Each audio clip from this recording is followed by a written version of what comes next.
Good morning, Shuprabhat, and welcome back to Discover Ekam. Bhagavad Gita के इसकी श्रृंखला के अंदर जो हम मल्टीपल डिस्कशंस कर रहे हैं बिटवीन ए संवाद बिटवीन अर्जुना एंड कृष्णा, उसमें हमने चैप्टर 1 और चैप्टर 2 के कुछ वर्सेस को भी कवर किया है। रास्ता बहुत लंबा है, 18 अध्याय है। 18 अध्यायों में हर अध्याय में बहुत सारे वर्स हैं, बहुत सारे श्लोक, लेकिन सब अध्यायों में से सेकंड चैप्टर सबसे ज्यादा इंपॉर्टेंट और सबसे ज्यादा ज्ञान योग को एक्सप्लेन करने वाला है। Chapter 2 verse 1 to 15 we have already covered. इस सब की एक छोटी सी समरी मैं करूंगा before I move on to the verse number 16 today. But before we start, let's start our day with meditation. Take a deep breath. Calm your mind. Cut off everything, every vritti inside your mind. Breathe in. Going to the bottom of your lungs, say hum. Breathe out. Breath going exactly at the same point where your lung ended outside your body now. Hum. Sa. Hum. Sa. Hum represent Shiv, Sa represent Shakti. Hum Sa. Keep doing this inside you while we do this small meditation.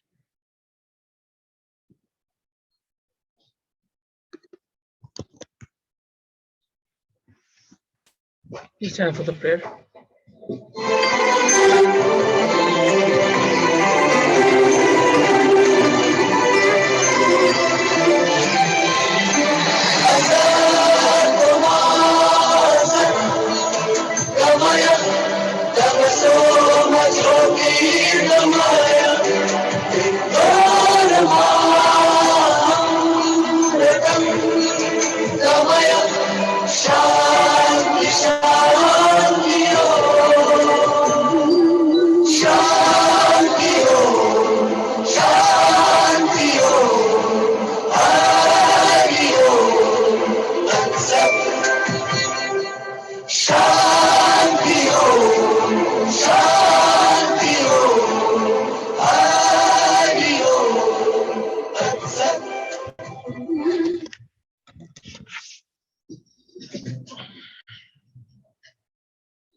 Okay. Last few sessions on Bhagavad Gita, हमने पहले अध्याय के अंदर दुर्योधन, अर्जुन और कृष्ण के बीच के अंतर को समझा. तीनों मनुष्य अवस्था में, दुर्योधन भी मनुष्य है, अर्जुन भी मनुष्य है और कृष्ण भी मनुष्य है. दुर्योधन विचारहीन अवस्था में है, अर्जुन विचारों से भरा हुआ है और श्री कृष्ण निर्विचार. जो भी आप जिस इंस्ट्रूमेंट को राइड कर रहे हैं, आप वो इंस्ट्रूमेंट बन जाते हैं. दुर्योधन, अर्जुन और श्री कृष्ण के बीच में अंतर सिर्फ इतना ही है कि श्री कृष्ण के अंदर की ज्योति जागृत है, अखंड ज्योति जागृत है। अर्जुन कभी कभी उस ज्योति को जन्म देता, परंतु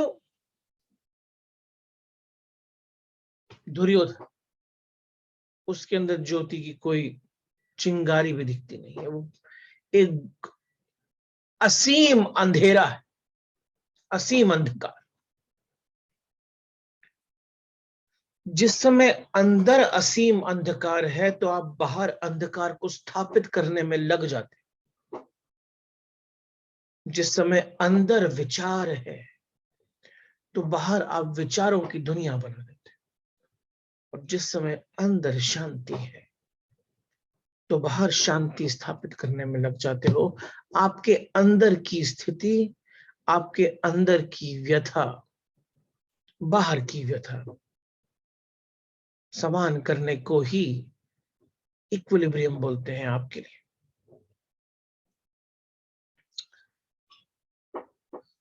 जैसे आपके मन की व्यथा है वैसे ही आप परिवेश को स्थापित करने में लग जाते हैं। तो यदि आपके मन की व्यथा स्थिर है, यदि आपका मन स्थिर है, यदि आपके मन में विचारों पर नियंत्रण है, तो बाहर का जो परिवेश है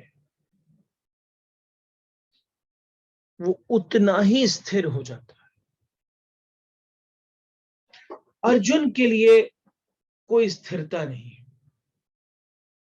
अर्जुन के लिए सिर्फ सुख और दुख, सही और गलत, धर्म और अधर्म, राइट एंड रॉन्ग, इन सब के बीच में वो पेंडुलम बन के घूम रहा है। और जो मनुष्य सही और गलत दो बीचों की अवस्था में होता है वो निर्णय नहीं ले सकता। तो युद्ध करने का निर्णय लेना तो उसके लिए बहुत बड़ी बात है, वो तो ले ही नहीं सकता। अर्जुन की स्थिति में जो भी मनुष्य रहेगा वो लड़ाई नहीं कर सकता, युद्ध नहीं कर सकता। अर्जुन की स्थिति में जो भी मनुष्य रहेगा वो बहुत सेल्फ इंट्रोस्पेक्शन में चला जाता है। लेकिन क्योंकि अभी वो पूर्ण तरीके से स्थिर नहीं हुआ है तो सल्यूशन बाहर ढूंढता।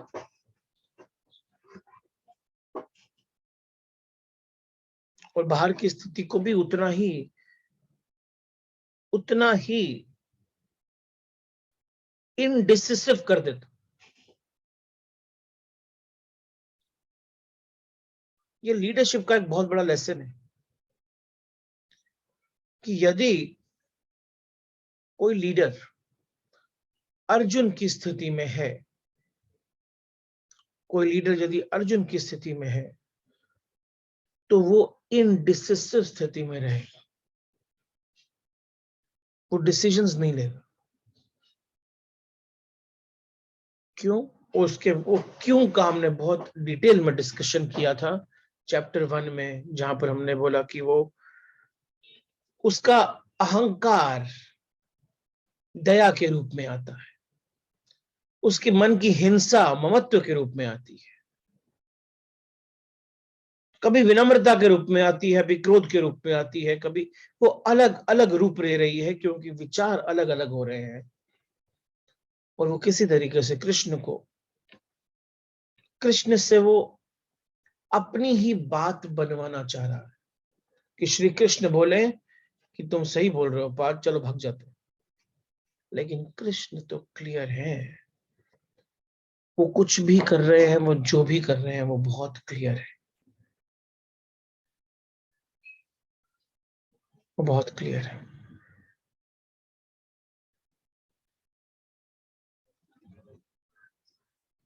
श्री कृष्ण ने अपनी वार्तालाप चैप्टर 2 में श्लोक 11 से एक स्थिर स्थिति में शुरू की। बीच में कुछ बोला लेकिन अर्जुन ने सुना नहीं। फिर 11वें श्लोक से श्री कृष्ण ने बोलना शुरू किया। कब? जब अर्जुन सुनने के लिए, या उसके पास बोलने को कुछ था नहीं, वो रथ पे जाके बैठ गया। श्लोक 15 तक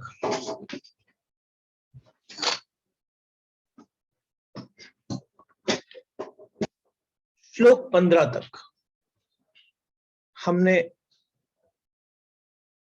डिटेल डिस्कशन किया था कि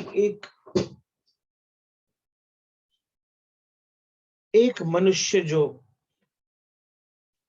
विचारों में होता है वो कभी भी स्थित नहीं हो सकता, कभी भी स्थिर नहीं हो सकता, वो कभी स्थिर नहीं हो सकता।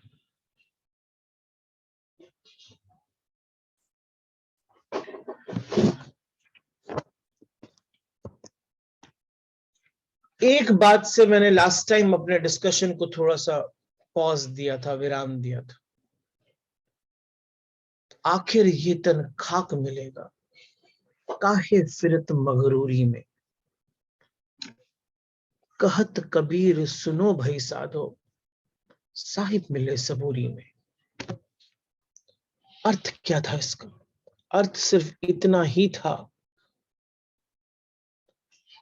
कि आपके जीवन में जो भी होता है, जो भी परिस्थिति आती है, जो भी लाइफ सिचुएशन आती है, उसको तो सहना पड़ेगा ही। तो जब अर्जुन ने श्री कृष्ण से पूछा कि आपकी बात समझ रहा हूं मैं, मतलब मन मन से मन की बात हो रही है, कुछ बोले नहीं शब्द, आपकी बात समझ रहा हूं मैं कि ये बॉडी नश्वर है, ये जो आत्मा है वो अमर है, आत्मा नई बॉडी लेगी, ये सब समझ रहा हूं। लेकिन जब तक मैं यहां हूं, ये जो इमोशनल पेन, ये जो दर्द, ये सब हो रहा है, उसका क्या करूं? तो श्री कृष्ण ने कहा सहो, तितीक्षा रखो।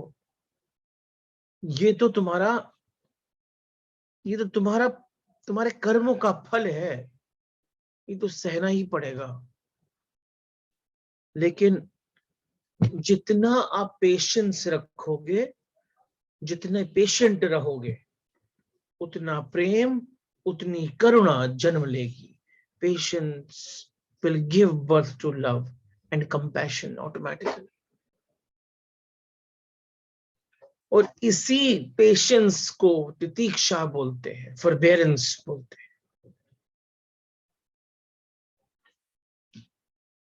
फॉरबेरेंस बोलते हैं। अब आते हैं वर्स नंबर 16। सारी कथा ही बदल दी। Verse number 16। अभी तक श्री कृष्ण ज्ञान योग के सत्य को प्रकट कर रहे थे दो रूपों में। पहले वर्स नंबर 12 में, 11 में बोला पंडित बनो, 12 में बोला कोई ऐसा समय नहीं था जब तुम और मैं नहीं थे, ये भी नहीं थे। वर्स नंबर 13, 14, 13 के अंदर बोला कि शरीर अलग अलग अवस्थाओं में जाता है, वैसे ही उसको थोड़ा एक्सटेंड करो, वो आगे भी जाता है। फिर 14 में बोला पेशेंस रखो, दर्द सहो। 16 में क्या बोला? Verse number 16, chapter number 2 Bhagavad Gita. Shri Krishna बोले नास्तो विद्यते भावो, न भावो विद्यते सतः। अब इसका अर्थ क्या है? नास्तो विद्यते भावो, नास्तो विद्यते भावो, न भावो विद्यते सतः। हे अर्जुन, वस्तु का तो कोई अस्तित्व है ही नहीं। वस्तु, थिंग्स का कोई अस्तित्व नहीं है। वो तो सब प्रोजेक्शंस है। और सत्य का कोई अभाव नहीं है। देखो, सत्य और सत्य में फर्क है। सत्य मतलब एग्जिस्टेंस, सत्य का कोई अभाव नहीं। नास्तो विद्यते भावो न भावो विद्यते सतः।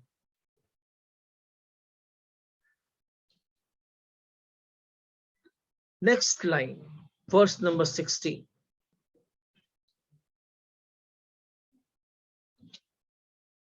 उभायोः दृष्टो अन्तः तो अनायोः तत्त्वदृश्यभिः। उभायोः दृष्टे अन्तः तो अनायोः तत्त्वदृश्यभिः। जिसने तत्व के दर्शन कर दिए, अनायोः तत्त्वदृश्यभिः, जिसने तत्व के दर्शन कर दिए, जिसको भी तत्व के दर्शन हो गए, और जिसने उभायोः दृष्टो अंतः, इन दोनों के बीच में अंतर देख लिया, सत्य के बीच में और असत्य के बीच में। नास्तो नास्तो विदये भावो न भावो विधेय सतः। इस लाइन में सत्य और असत्य का डिफरेंस बताया है कि सत्य ये होता है, असत्य ये होता है। और जो भी सत्य और असत्य के बीच में डिफरेंस देख लेता है, उसको तत्व के दर्शन हो जाते हैं। और जिसको तत्व के दर्शन हो जाते हैं, उसके लिए जीवन एकदम गंगा माता की तरह फ्लो करता है, फ्लो करता है, रुकता नहीं है। वो प्रवेग बहुत ही ज्यादा सूक्ष्म हो जाता है। अगर ध्यान से देखें ना, तो ये जो वर्ष है, दिस वर्ष, ये अद्वैत वेदांता का ना सार है। इस वर्ष में श्री कृष्ण ने अपने शब्दों में शंकराचार्य जी के जो बड़ा फेमस वर्ष है ना, ब्रह्म सत्यम जगत मिथ्या जीवो ब्रह्मेव निपारः, इसको एक्सप्लेन कर दिया है। ब्रह्म सत्यम जगत मिथ्या, Brahman is real, world is in appearance. मिथ्या मतलब झूठ नहीं है, ये जो सब कुछ झूठ थोड़ी है, ये तो है ना, एग्जिस्ट करता है ना, लेकिन वो अपीयरेंस है। फिर आप कौन हो? जीवो ब्रह्मैव न पारः, you are nothing but that ब्रह्म।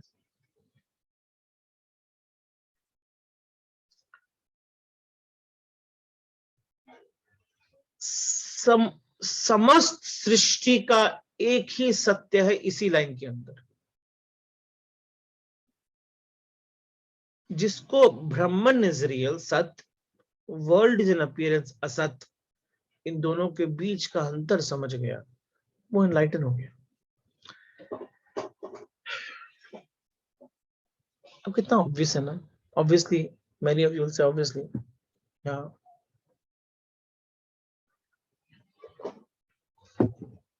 समझता कहाँ है, लेकिन समझता नहीं है।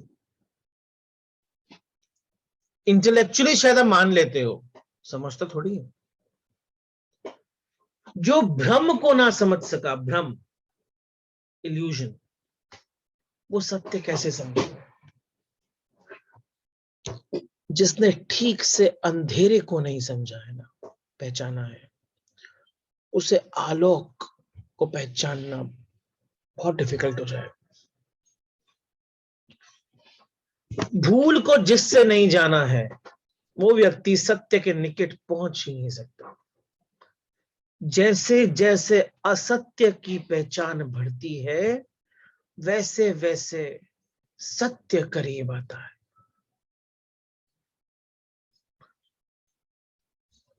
असत्य को भली भांति पहचान लेना ही सत्य के द्वार को खोलने की चाबी है। सबसे पहली बात समझना पड़ेगा कि भूल क्या है, संशय क्या है, भ्रांति क्या है, भटके हुए कहां है, क्या है, इल्यूजन क्या है, गलती क्या है। अभी आप एनलाइटनमेंट की जरा फिक्र छोड़ दो, मंजिल की फिक्र छोड़ दो, भटकन को ठीक से समझो। यही बात कृष्ण अर्जुन से बोल रहे हैं। तो भटका हुआ है तो पहले वो समझ, उसको सत्य मान के बैठेगा तो कुछ मिलेगा नहीं। भटकन को ठीक से समझो, मंजिल सामने आ जाएगा।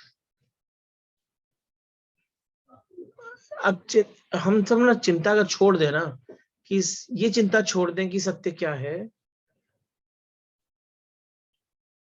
तो हमें असत्य को देखने की शक्ति बढ़ेगी, क्योंकि कोई उपाय है ही नहीं सत्य को जानने का। जब तक असत्य का साथ हम छोड़ेंगे नहीं, जब तक हम असत्य से जुड़े हुए हैं और उसके साथ जुड़कर सत्य को देखने की कोशिश कर रहे हैं, तो सत्य तो दिखेगा नहीं। जब तक हमारा जीवन असत्य के फाउंडेशन पे, सत्य के असत्य के आधार पर स्थापित है, तब तक सत्य दिखेगा ही नहीं। और स्वयं के भीतर सत्य को पाने की एक ही विधि है, असत्य को पहले पहचानना पड़ेगा। स्वास्थ्य, स्वास्थ्य शब्द का अर्थ क्या है? स्वस्थ, स्वस्थ का अर्थ है जो स्वयं में स्थित हो गया। आत्मस्थिति का नाम है स्वास्थ्य। जो अपने से भटक गया है उसका नाम है अस्वास्थ्य, अस्वस्थ। स्वस्थ मतलब स्व की स्थिति, लेकिन स्थित होना, अगर स्थित होना है तो पहचानना किसको है? बीमारी को। क्योंकि आप स्वस्थ नहीं हो सकते। बीमारी दूर करोगे तो स्वस्थ हो जाओगे, रोग दूर करोगे तो स्वस्थ हो जाओगे।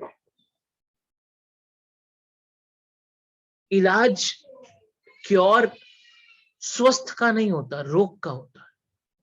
उसी तरीके से भ्रम को पाने का, ब्रह्मण को पाने का कोई उपाय नहीं।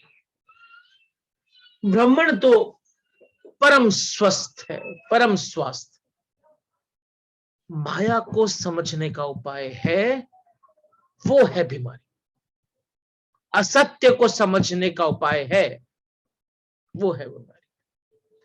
जैसे जैसे असत्य का निदान होगा, वैसे वैसे आंखें खुलेंगी, माया से दूर जाएंगी, माया को पहचानेंगी, वैसे वैसे माया तिरोहित होती चली जाएगी।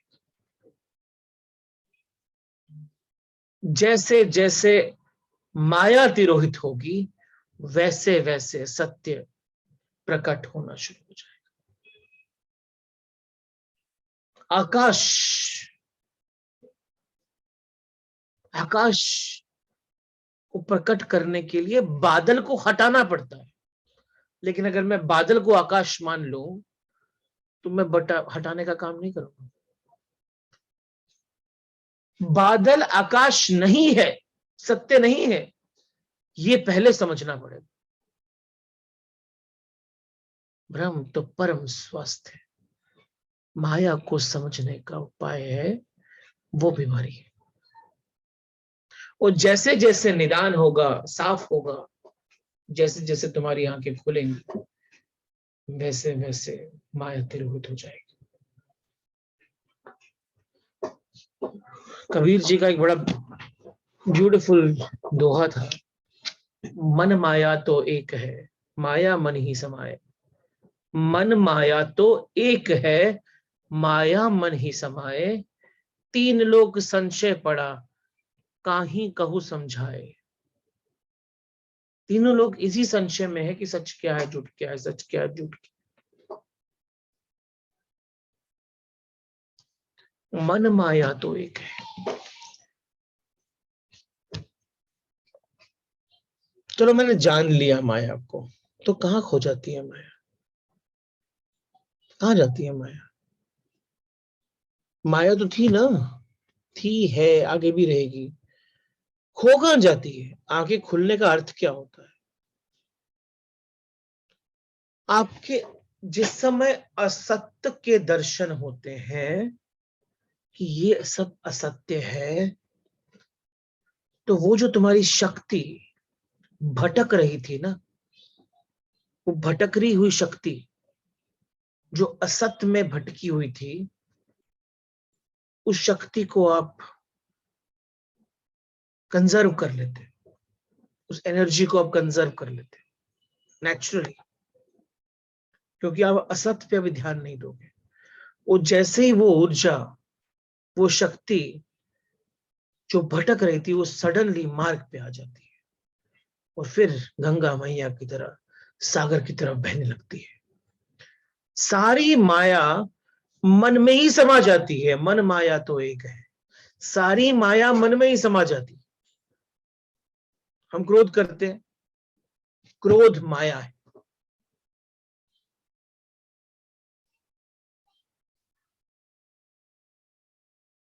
क्रोध से हम पाते कुछ भी नहीं है, कुछ मिलता ही नहीं।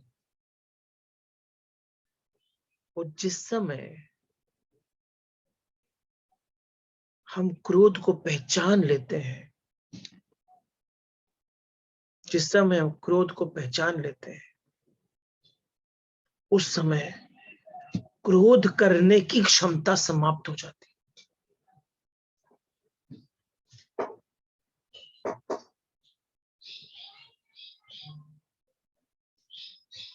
हर वो शक्ति, हर वो शक्ति जो जो हमारे भीतर चीजों को तोड़ती है, वो सब शक्तियां, वो सब शक्तियां असत्य के ऊपर बैठी हुई हैं। जिससे हमारे भीतर बीज सड़ जाते हैं, जो कि अंकुरित नहीं हो पाते विशाल वृक्ष के लिए। जिससे हमारे भीतर नदी नष्ट हो जाती है, सागर नहीं बन पाती। जिससे हमारे भीतर वो जो दिया पड़ा है, वो बुझता रहता है, जल नहीं पाता, अखंड ज्योति की तरह। उन सब शक्तियों को हम निदान कर देते हैं, जैसे ही पहचान बढ़ती है सत्य की। ये जो हमारी डिस्ट्रक्टिव वृत्तिज है, विध्वंस करने की वृत्तिज, हम स्वयं का डिस्ट्रक्शन खुद ही कर रहे हैं। ये जो हमारी डिस्ट्रक्टिव वृत्तिज है, वो बीमारी है। स्वास्थ्य तो सृजनात्मक है, स्वास्थ्य सृजनात्मक है।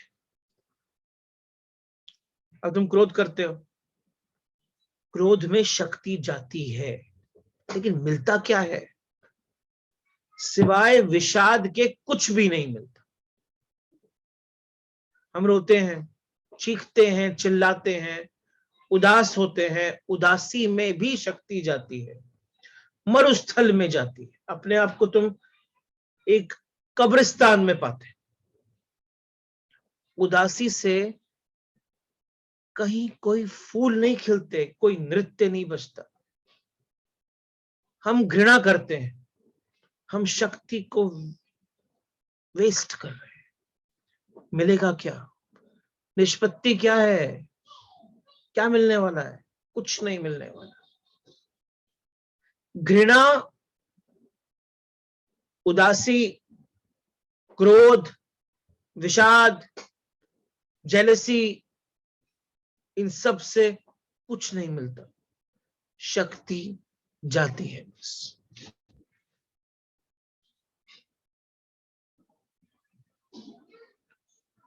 हमेशा एक बात को ध्यान रखो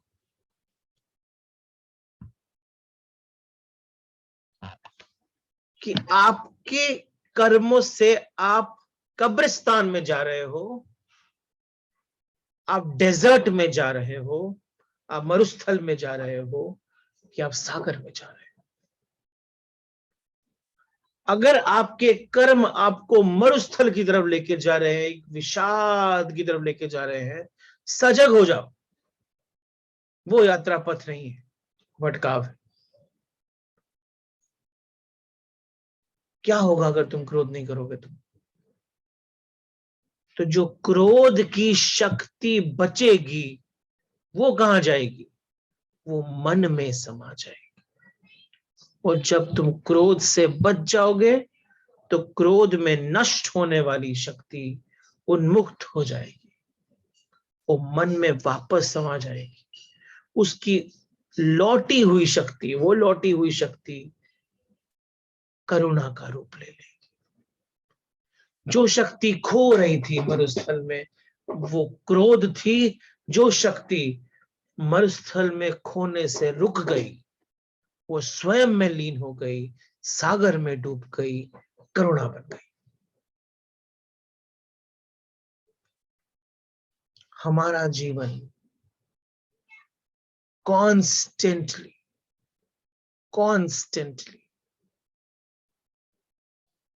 हम अपने जीवन के समय को अगर काउंट करें तो कितने सारे क्षण हम अपनी शक्ति को असत्य की तरफ लेके जा रहे हैं। तो सिर्फ इंटेलेक्चुअली जानना कि सत्य ये है, असत्य ये है, उससे कुछ होने नहीं वाला है। ये समझ लेना, क्रोध और करुणा एक ही शक्ति के दो नाम हैं। क्रोध उसी शक्ति की रोग की अवस्था है, करुणा उसी शक्ति की स्वास्थ्य की अवस्था है। घृणा और प्रेम एक ही शक्ति के दो नाम हैं। घृणा की शक्ति जब वापस तुम्हारे अंदर प्रवेश करती है तो वो प्रेम को उदय कर देती है।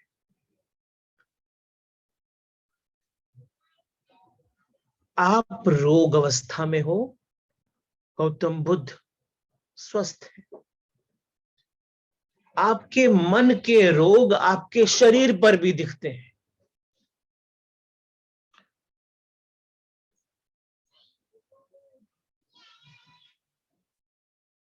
सबसे बड़े प्रेमी तो बुद्ध हुआ करते थे।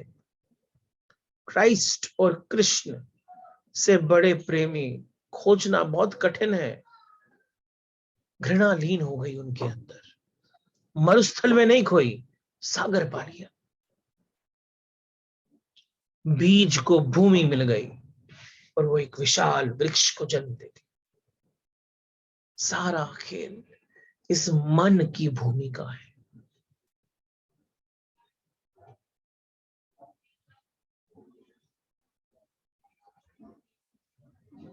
माया मरी न मन मरा। कहने का अर्थ क्या है? माया और मन एक ही चीज के दो नाम है। मर मर गए शरीर, आशा तृष्णा ना मरी, कह गए संत कबीर। आपके अंदर की शक्ति, अब ये पॉइंट ना यहाँ बहुत इंपॉर्टेंट पॉइंट है, ये समझना जरूरी है। जो श्री कृष्ण बोल रहे हैं सत्य और असत्य को समझो, वर्स नंबर 16 में ना शंकराचार्य जी की बहुत ही ब्यूटीफुल कमेंट्री है। उस कमेंट्री के अंदर वाद विवाद है, शास्त्रार्थ है। कभी समय मिलेगा तो हम करेंगे। सत्य और असत्य दो अलग अलग अवस्थाएं नहीं, होता तो सिर्फ सत्य है, असत्य की फॉर्म में अपीयर होता है। ब्रह्म सत्यम जगत अपीयरेंस, जगत मिथ्या, मिथ्या मतलब अपीयरेंस, झूठ नहीं है, अपीयरेंस है, उसी चीज का अपीयरेंस। सारा खेल मन का है।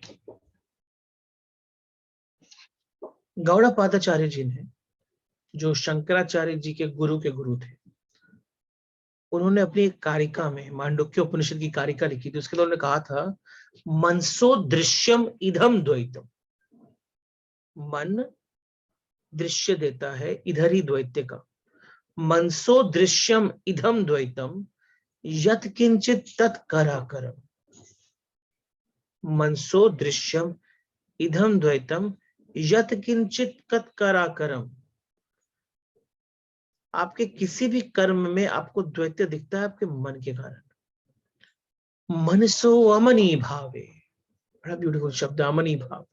जिस समय मन अमनी भाव की अवस्था में आएगा, ना द्वैतम यद उपलब्ध्यते, यहाँ द्वैत्य दिखेगा ही नहीं। क्यों? क्योंकि सत्य जो है वो अलग अलग फॉर्म में असत्य की फॉर्म में आ रहा है। और जिस समय, और माया है, मन है जो ये दिखा रहा है द्वैत्य, तुमको असत्य दिखा रहा है। जिस समय सत्य को एक्सरे की तरह आपने देख लिया और असत्य को देख लिया कि दिख तो अलग अलग फॉर्म रहे लेकिन अल्टीमेटली तो है कि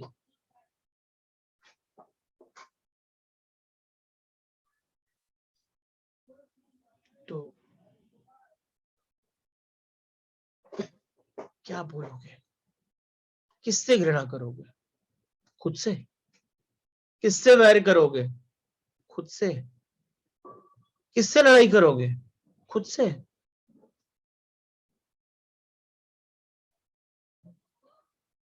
गुरु गोविंद सिंह ने भी यही कहा, एक ओंकार सतनाम, कर्ता पुरख, निर्भव। खुद से कैसे डरोगे? निर्वैर, खुद से कैसे वैर करोगे?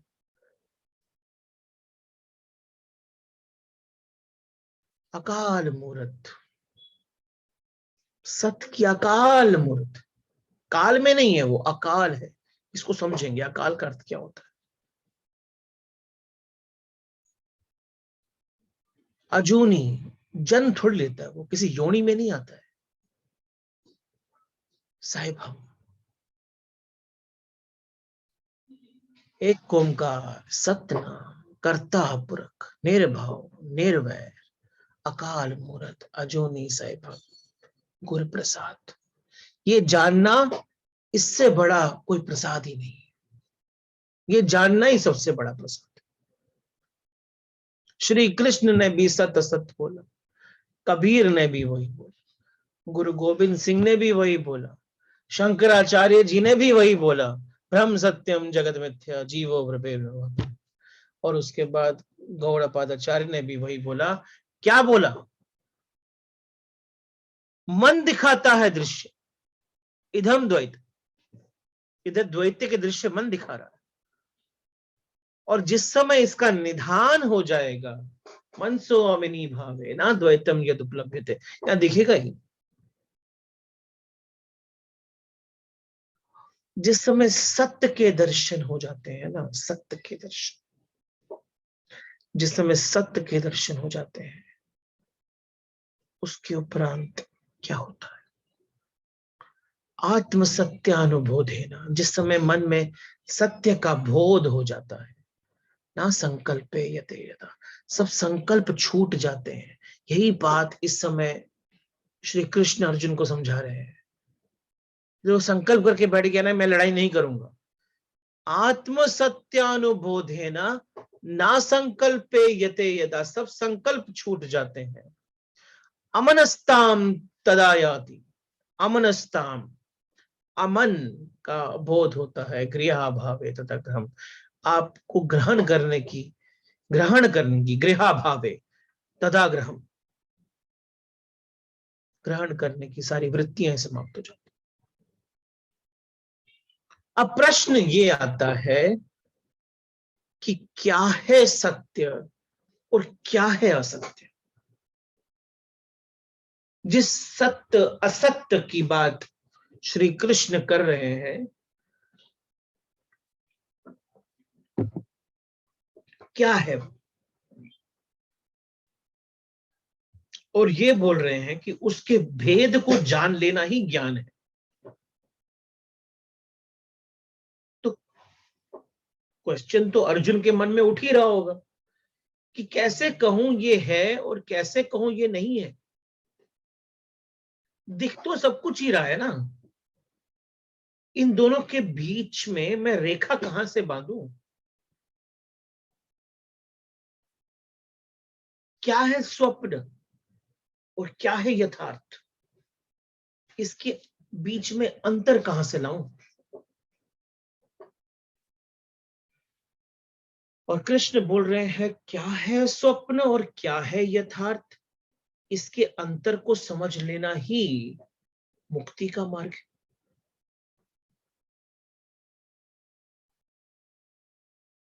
तो कृष्ण कह क्या रहे हैं? कह रहे हैं जो है और सदा है और जिसके ना होने का कोई उपाय नहीं है, जिसके ना होने की कोई संभावना नहीं है, वही सत्य है। जो है लेकिन कभी नहीं था, जो है लेकिन कभी नहीं था और कभी फिर नहीं हो सकता, जिसके ना हो जाने की संभावना है, वही असत्य है।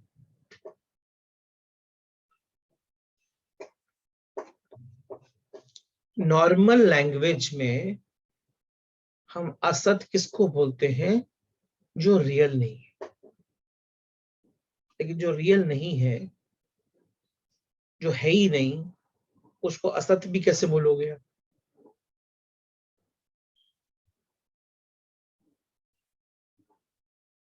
एक्चुअली में असत है क्या? असत का अर्थ नॉन एग्जिस्टेंस नहीं है। तो इसलिए मिथ्या को आप झूठ नहीं बोल सकते, झूठ नहीं है। असत का अर्थ नॉन एग्जिस्टेंस नहीं है। असत का अर्थ है जो नहीं है फिर भी है, जो नहीं है फिर भी होने का भ्रम देता है, जो नहीं है फिर भी प्रतीत होता है कि है।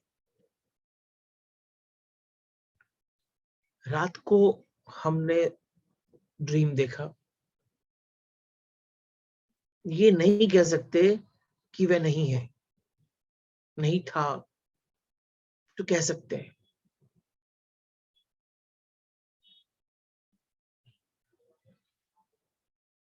और अगर उस समय नहीं था तो देखा कैसे?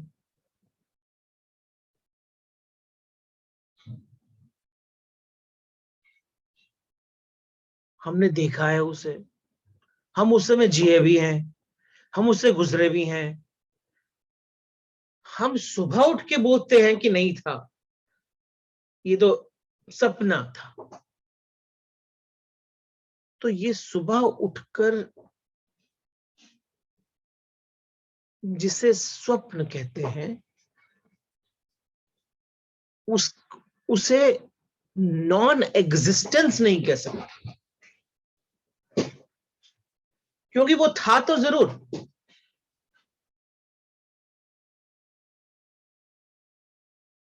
रात को सपने में डर भी लगा, रात को सपने में चिल्लाए भी शायद, हंसे भी शायद, रोए भी शायद, कभी कभी डर के मारे नींद भी उड़ गई या हंसते हंसते नींद खुल गई। फिर आंख खुली, देखा तो सपना था। लेकिन अगर डरावना सपना आया, यूजुअली डरावना नहीं आता, तो छाती धड़की होगी, शरीर कांपा होगा, हाथ पैर ठंडे पड़ गए होंगे। वो तो आंख खुलने के बाद आपने कहा कि नहीं था, लेकिन बिल्कुल नहीं था ऐसा तो नहीं बोल सकते, कुछ तो था।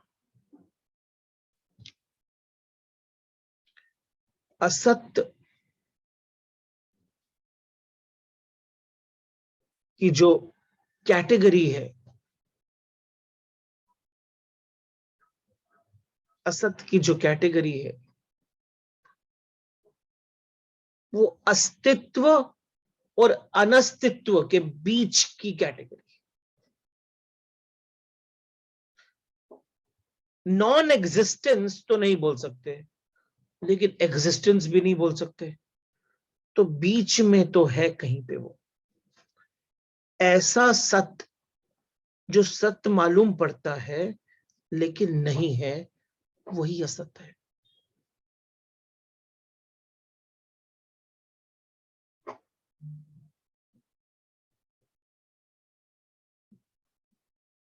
ऐसा सत्य जो सत्य मालूम पड़ता है लेकिन होता नहीं है, वही असत्य है। अब यही बात शंकराचार्य जी के साथ कमेंट्री में हो रही थी कि सत्य और असत्य में समानता की।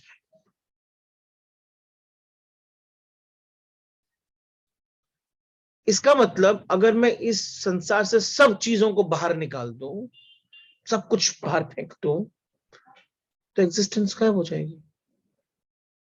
ऐसा क्वेश्चन पूछा गया शंकराचार्य जी से, तो शंकराचार्य जी ने कहा नहीं,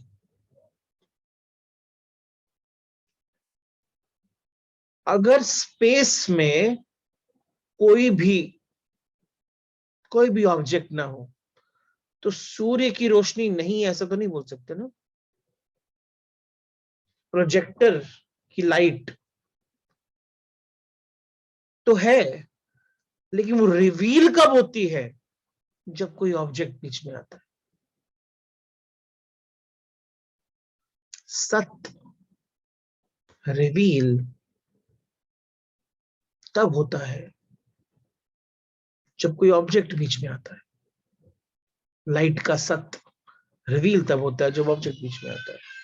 लेकिन अगर ऑब्जेक्ट नहीं है तो लाइट नहीं है, ऐसा नहीं बोल सकते ना। लाइट तो है, रिवील नहीं हो रही है बस।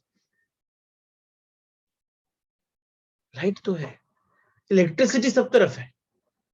जब तक उसको राइट सोर्स नहीं, जब तक राइट ऑब्जेक्ट नहीं मिलेगा, तब तक इलेक्ट्रिसिटी रिवील नहीं होगी।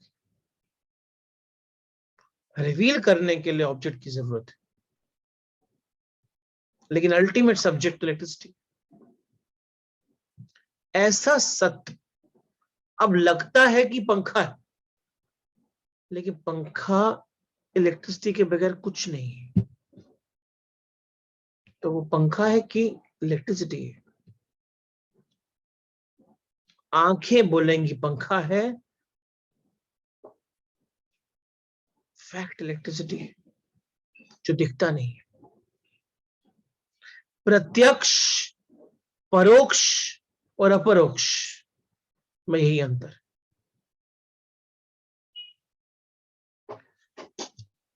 लेकिन हम ये जानेंगे कैसे? क्योंकि स्वप्न में तो पता नहीं पड़ता कि हम देख रहे हैं।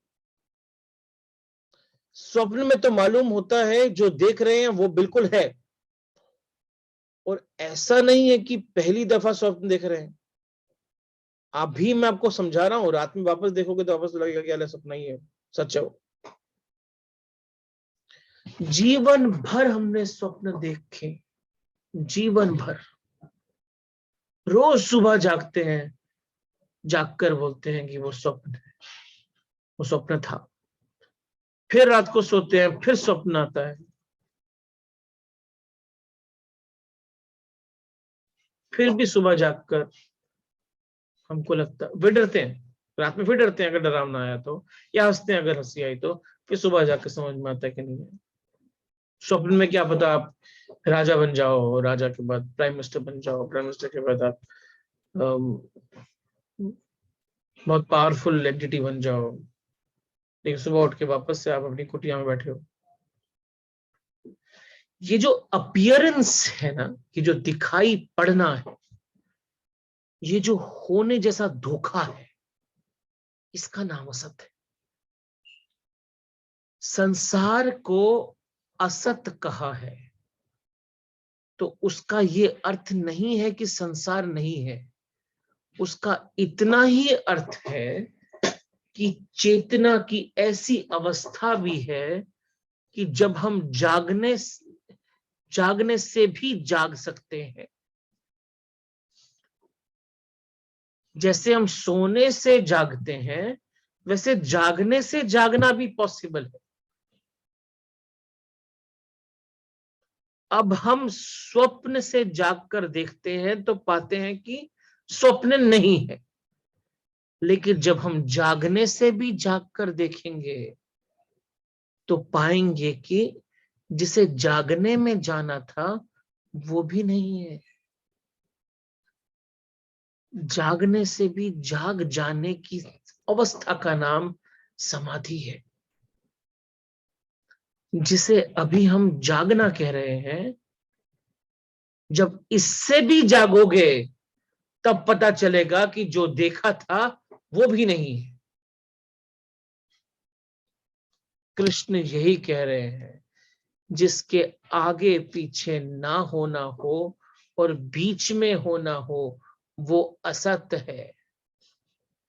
जो एक समय था कि नहीं था, और एक समय आता है और फिर नहीं हो जाता है, उसके बीच की जो घटना है वो हैपनिंग है। वापस समझना, जो था अभी है, जो नहीं था अभी है, आगे नहीं होगा। ये जो बीच में घटना हुई होने की, वो हैपनिंग है। दो ना होने के बीच में जो होना है उसका नाम असत है, उसका नाम अनरियल है। अस्तो मां सदगमय, पहला लाइन हमारी प्रेयर का। हे ईश्वर, मुझे असत्य से सत्य की ओर लेके जाइए। उसका नाम अनरियल है। और जिसका ना होना ही,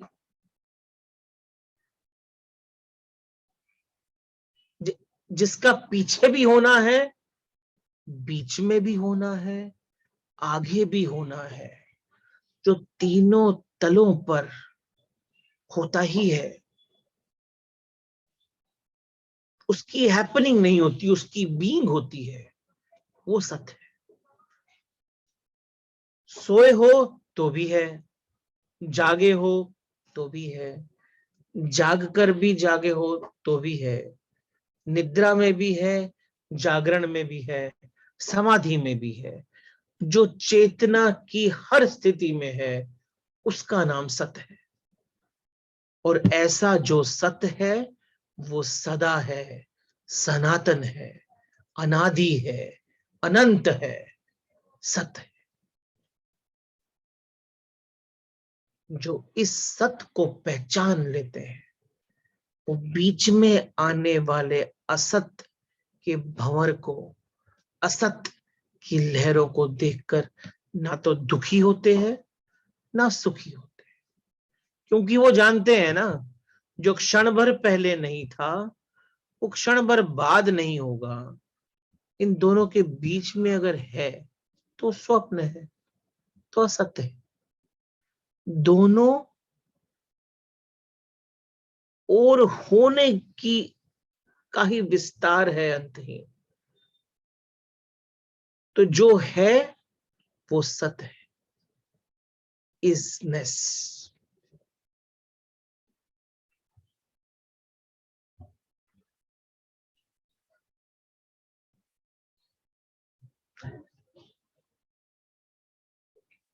मिराज, मृग तृष्णा जिसको बोलते हैं, मिराज। मिराज वाटर का अपीयरेंस।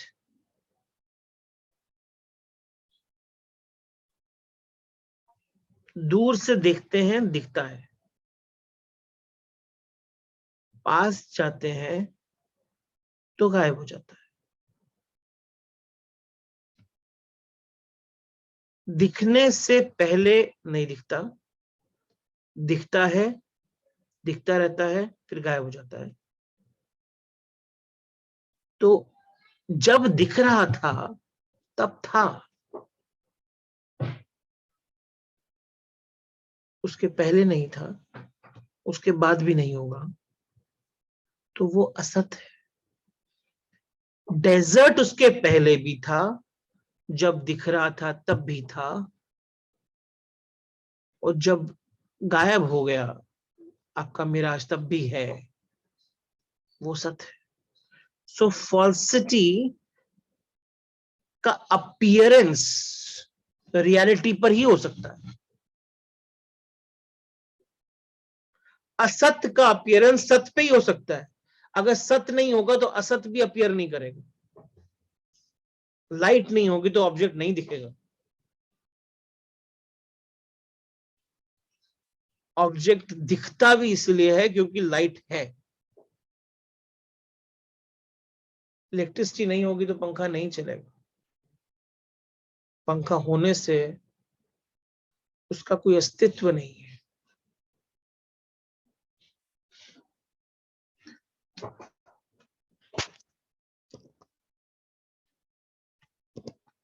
सुखी, ये जो कॉन्सेप्ट है ना सत्य और असत्य का,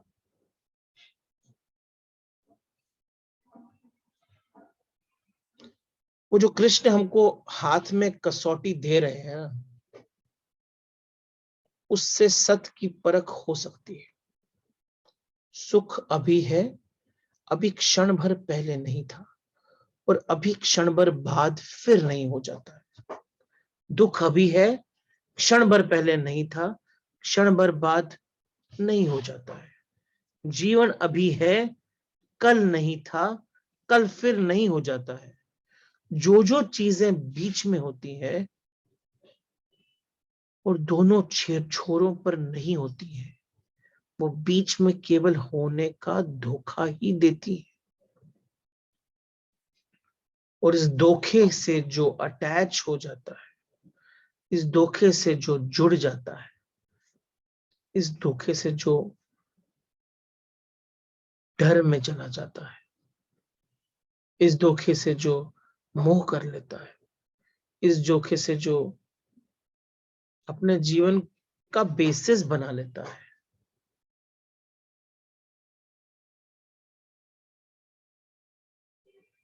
जीवन की प्रत्येक चीज को इस कसौटी पर कस लेता है,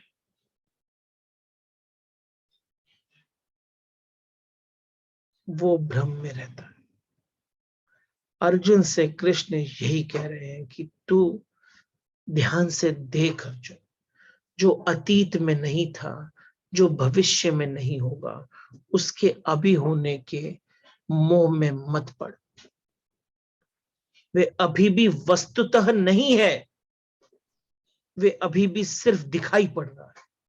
वो सिर्फ होने का धोखा दे रहा है, और तू धोखे से जाग भी ना पाएगा कि वे नहीं हो जाएंगे।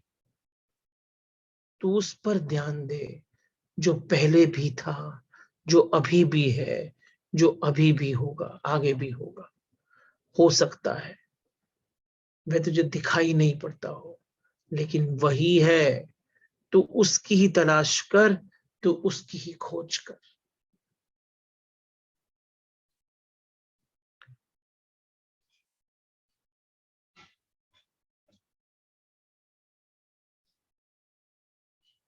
सत्य और असत्य, सत्य और असत्य को जो परख के देख लेता है, वो जो तत्व को जान लेता है, तत्व को, वही ज्ञानी है।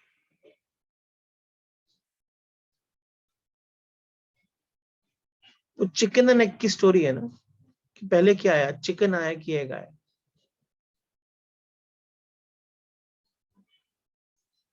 अंडा आई कि मुर्गी आई।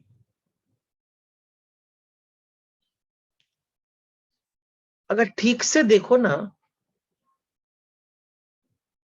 तो मुर्गी और अंडे दोनों ही नहीं है। अंडा हो या मुर्गी हो,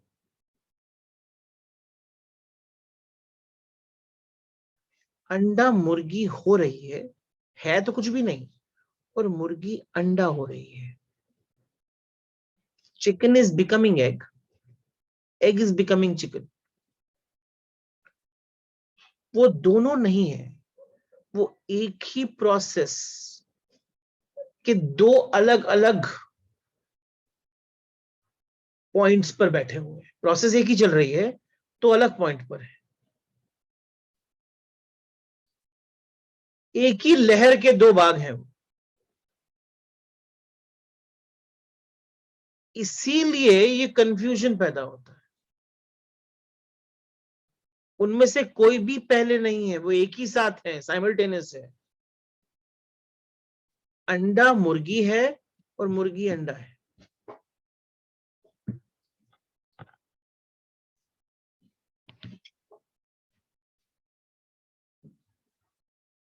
अंडा मुर्गी है, egg is chicken, chicken is egg. दोनों ही अपीयरेंस है।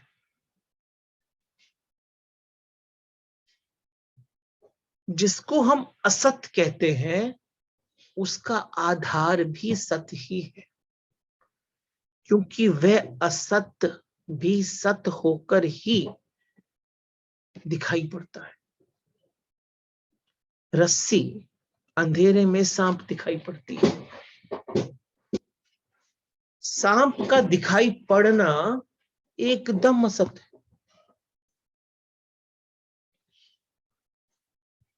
पास जाते हैं और पास जाते हैं कि सांप नहीं है, लेकिन रस्सी है। वह रस्सी सांप जैसी दिखाई पड़ती है, रस्सी का होना सत्य है। वह सांप एक क्षण को दिखाई पड़ता है, फिर नहीं दिखाई पड़ता है, असत्य।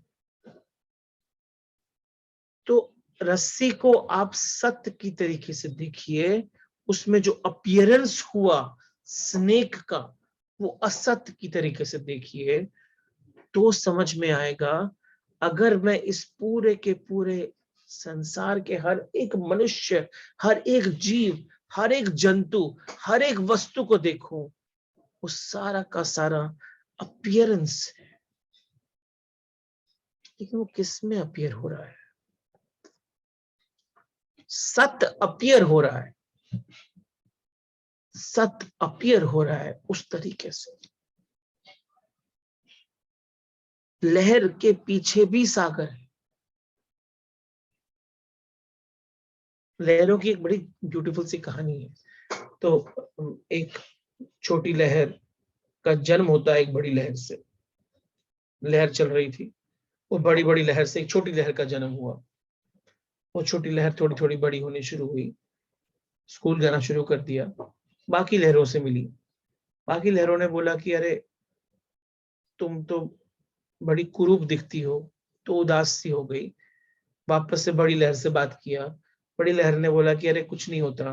वो बातें हो रही थी। सडनली छोटी लहर जो थोड़ी सी अभी जवान हो चुकी थी, और बड़ी लहर जिसके थ्रू उसका जन्म हुआ था, उस बड़ी लहर से पूछा कि ये क्या जगह है, ये किनारा दिख रहा है, ये क्या है? कहते कुछ नहीं, ये वो जगह है जहां पर हम सब जाके मर जाते हैं।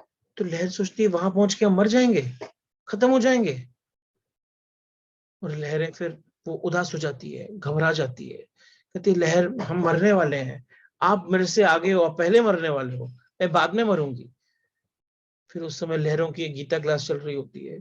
और लहरों में, गीता क्लास में एक और लहर उस लहर को बोलती है, या सभी लहरों को बोलती है जो कि वहां पर गीता क्लास अटेंड करने आई थी,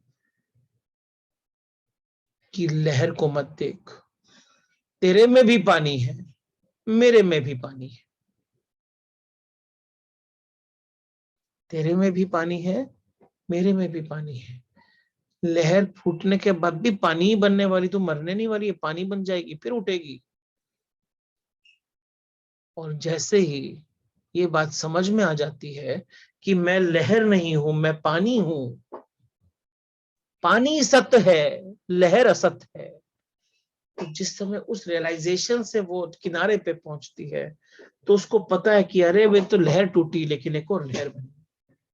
पानी तो पहले भी था, पानी बाद में भी है। लहर के पीछे भी सागर है, मृत्यु के पीछे भी अमृत है, शरीर के पीछे भी आत्मा है, पदार्थ के पीछे भी परमात्मा है। अगर पदार्थ का अपीयरेंस है तो परमात्मा के ही प्रतिफलन से है, परमात्मा का रिफ्लेक्शन है, अन्यथा रिफ्लेक्शन पॉसिबल नहीं है, दिखना पॉसिबल नहीं है। आप एक नदी के किनारे पे खड़े हो जाओ, नीचे आपका प्रतिबिंब दिखता है,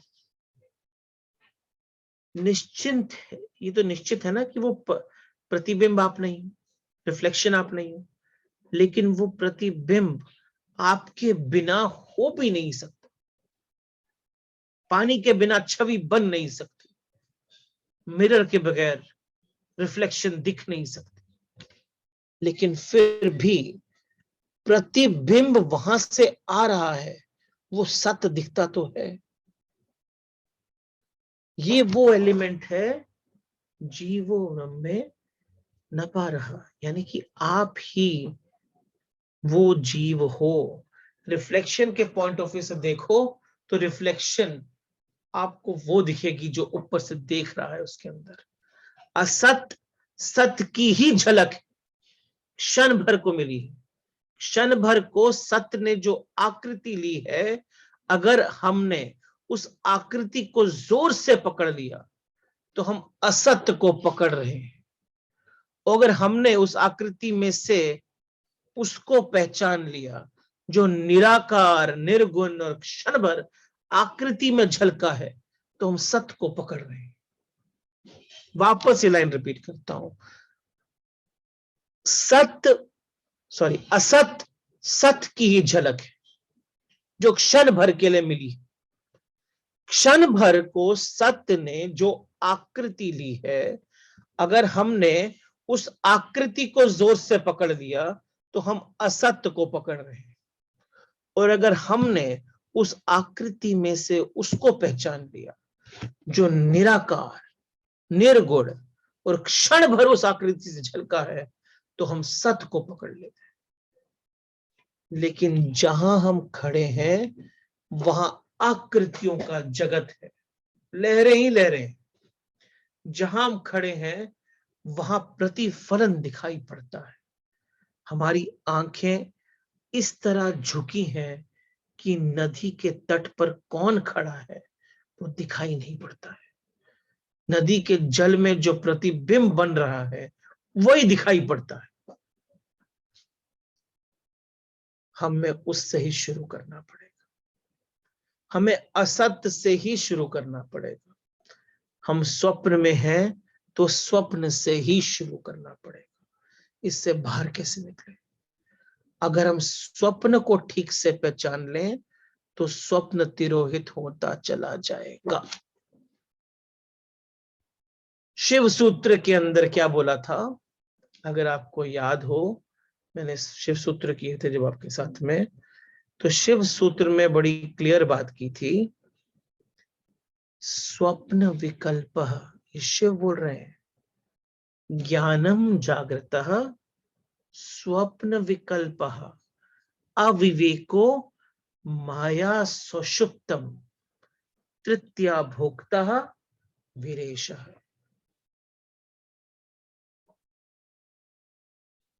जागृति में ज्ञान मिलेगा, लेकिन स्टार्ट स्वप्न से करना पड़ेगा।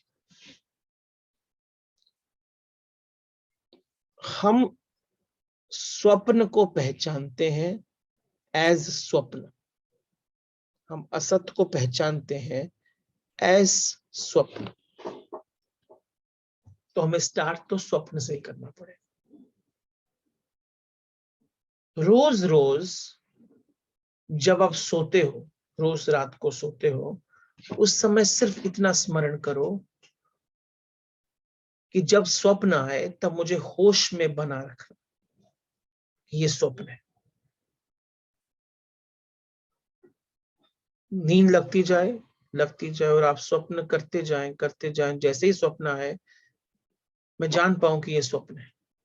थोड़े ही दिन में ये संभव हो जाएगा कि नींद में ये स्मृति प्रवेश कर जाएगी, अचेतन में उतर जाएगी और जैसे ही स्वप्न आता है वैसे ही पता चलेगा कि ये स्वप्न।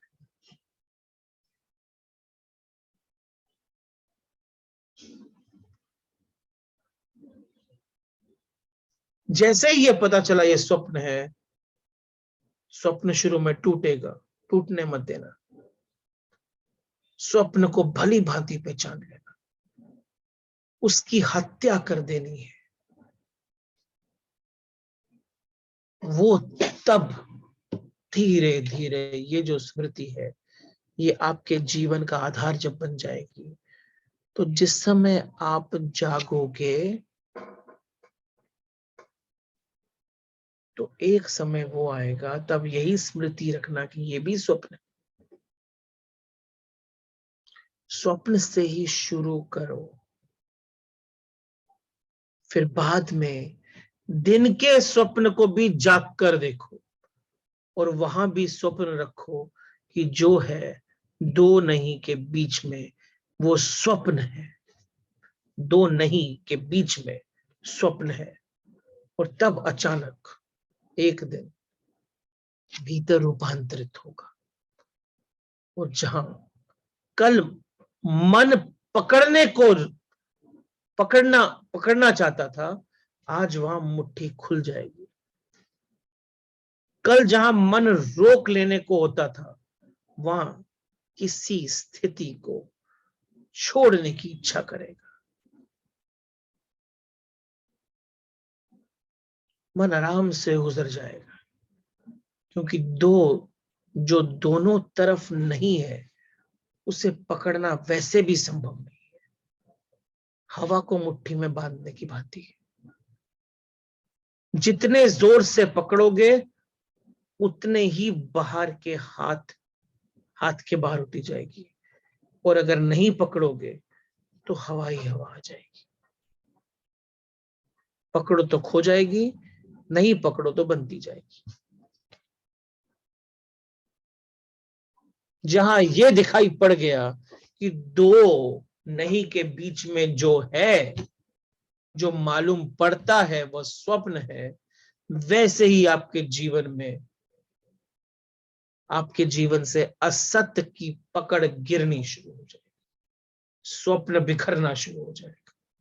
तब जो शेष रह जाएगा हो सकता है जिसको आप पूरी तरह जाग कर भी नहीं मिटा सकते, जिसको आप पूरी तरह स्मरण करके भी नहीं मिटा सकते। जो आपके बावजूद शेष रह जाता है वही सत्य है, वही शाश्वत है। उसका कोई आदि नहीं है, कोई अंत नहीं है, वो टाइमलेस है। असत्य हमेशा टाइम में ही होगा, समय में होगा, क्योंकि जो कल नहीं था आज है, और कल नहीं होगा। उसके समय के 3 विभाजन हो गए हैं, अतीत, वर्तमान और भविष्य। लेकिन जो कल भी नहीं था आज भी है, सॉरी, जो कल भी था आज भी है कल भी होगा, उसके कोई विभाजन नहीं है, उसका कोई अतीत नहीं है, उसका कोई वर्तमान भी नहीं है, उसका कोई भविष्य भी नहीं है। वो अकाल है, अकाल मूरत, अजोनी सैभव। तो किसी योनि में नहीं आता है, वो अकाल है। वो पास्ट में, प्रेजेंट में, फ्यूचर में, सब में था। पास्ट प्रेजेंट फ्यूचर का थॉट ही हमें असत्य के कारण आता है। सत्य तो था ही था, है ही है, होगा ही होगा, तभी वो अकाल है। श्री कृष्ण के ये श्लोक में और गुरु नानक जी के एक ओंकार में, शंकराचार्य जी के ब्रह्म सत्यम जगत मिथ्या में, कबीर जी के माया मरी न मनमर, सब में समानता है, सब में समानता है, कुछ भी फर्क नहीं है, कुछ भी फर्क नहीं है।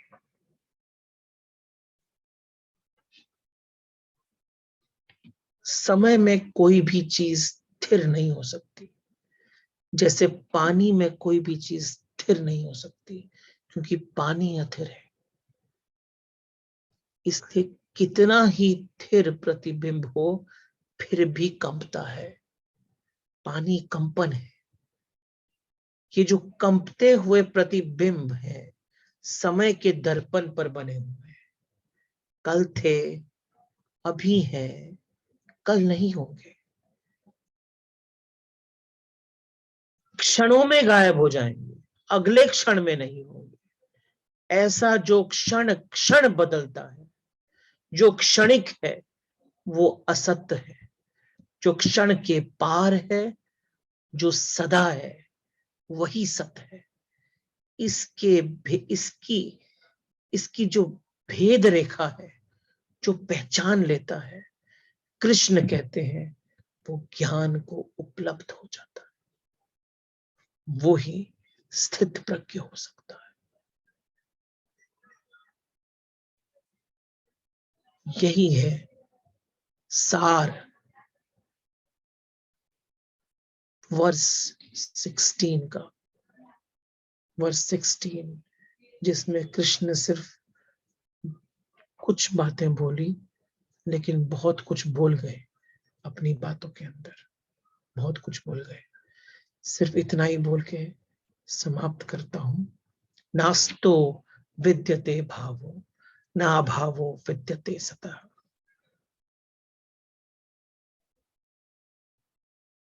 Thank you. Let's take some questions now.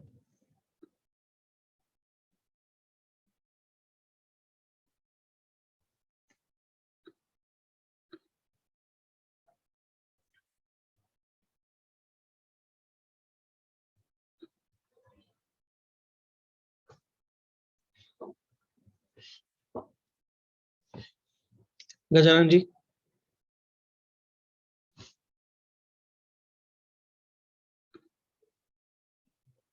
Kishore. Yes yes morning Rohit ji. Good morning, good morning. बहुत अच्छा सेशन रहा सर, बहुत वंडरफुल सेशन रहा। थैंक यू इसके लिए सर। जो भी मैं समझ रहा हूँ कि जो सत्य बोला आपने, जो सत्य है मतलब जो हम लोग डिवाइन पावर, डिवाइन सोल है, क्या वो सत्य है? और जो मटेरियलिस्टिक वर्ल्ड है, क्या वो असत्य है? ये सब उसका सार है। मैं आपका क्वेश्चन समझ नहीं पाया। मेरे को जो समझ में आ रहा है मैं बता देता हूँ आपको। हाँ। सत्य और सत्य दो में फर्क होता है। Yes sir.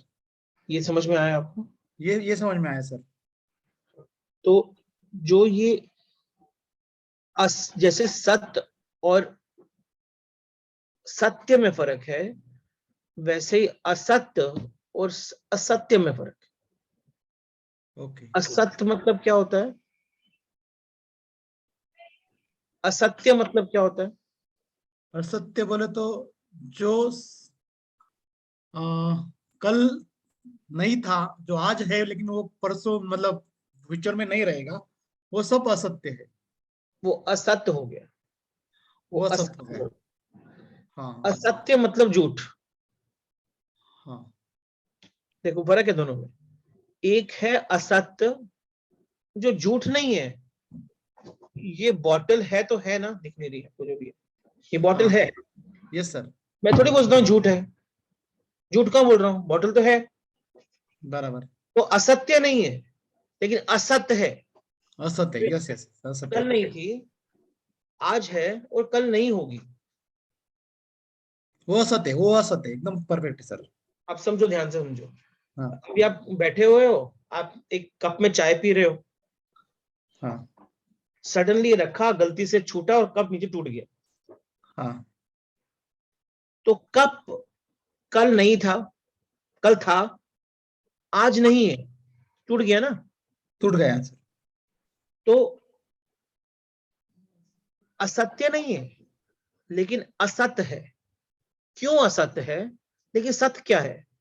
कांच का कप, कांच पहले भी था, कांच जब मैं उससे चाय पी रहा था तब भी है, और टूटने के बाद भी कांच तो है ही। तो कांच सत हो गया और कप असत हो गया। Yes, sir. Yes, sir. Got it, sir. Got it. Yes, sir. Thank you. Thank you. Thank you.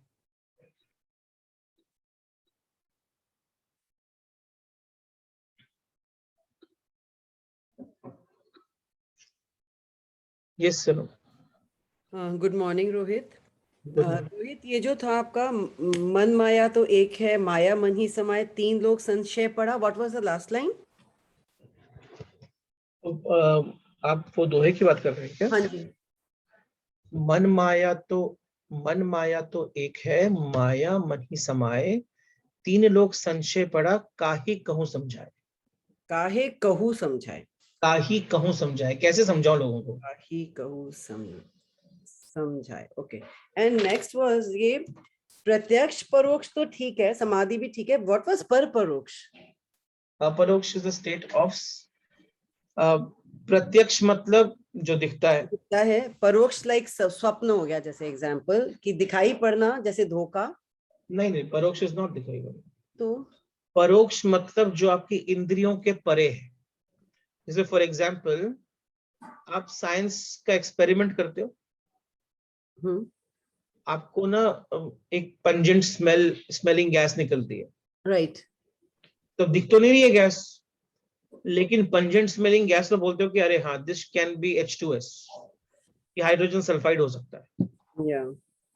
तो हमने इन्फ्रेंस किया, मेरी आंखों ने नहीं देखा लेकिन मैंने इन्फ्रेंस किया, तो मेरी इंद्रियों के परे है, मेरी इंद्रियों के परे है, लेकिन मैंने इन्फर कर सकता हूँ। Whole science is based on परोक्ष।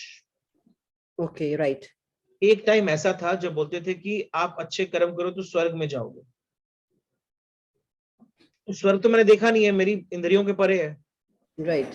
लेकिन मैं मान लेता हूं, तो वो हो गया परोक्ष। तो whole religion belief system is based on परोक्ष। अपरोक्ष, अपरोक्ष के ऊपर एक बहुत बड़ी बुक है जो I thought Shankaracharya. it is पर परोक्ष, it is अपरोक्ष। अपरोक्ष, Oh, I heard it wrong. Okay. अपरोक्ष अनुभूति एक बुक है जो शंकराचार्य जी ने लिखी थी। अपरोक्ष मतलब वो अनुभव जो सिर्फ आपको ही हो सकता है, वो इंद्रियों को नहीं हो सकता, वो आपको ही हो सकता है। Ultimate subject, you get what I'm saying? Yeah. तो अपरोक्ष वो है जो कि इंद्रियों से बिल्कुल ही परे है, और अपरोक्ष है मतलब दूर से भी इन्फ्लुएंस नहीं ड्रॉ कर सकते। जब आप पानी पीते हो तो जो स्वाद है वो आपको ही पता है, आप उसको एक्सप्लेन नहीं कर सकते। अपरोक्ष अनुभूति अर्थात जो सत्य की अनुभूति है ना, वो अपरोक्ष। अगर आपको हो गई तो आप आलोक को खुश होकर समझा सकते हो, अनूप को खुश होकर समझा सकते हो, रोहित को खुश होकर समझा सकते हो, आप पूरी दुनिया को बता सकते हो, लेकिन जो अनुभूति आपको हो रही है वो आपको ही हो सकती है। In simple terms, subject is Sat and all the objects around are Asat. Very good, correct. Subject is Sat and everything around you is Asat. Yes. अब ये ध्यान रखना, ये बहुत इंपॉर्टेंट पॉइंट आपने बोल दिया, मैं इसको थोड़ा सा आगे एक्सटेंड कर देता हूं। The complete science is based on Sat. Asat. The whole science which we know, like physics, chemistry, biology, everything, Okay. is all based on object. You know why science is not able to prove consciousness? Is because science का fundamental basis Object. Okay. object है। वो Okay. कुछ ढूंढता है, बाहर ही ढूंढता है ना, हमेशा अंदर तो ढूंढता ही नहीं है। Right. Right. And they keep proving. They will never be able to prove it. So असत के ऊपर जो चीज बेस्ड है वो असत्य देगी। वो असत ही देगी, वो आपको सत दे ही नहीं सकती ना। Right. Right. Right. Very true. So correct. So you're right. That's what is aparoksha. Thank you. Sign. Okay. Thank Thank you, Rohit.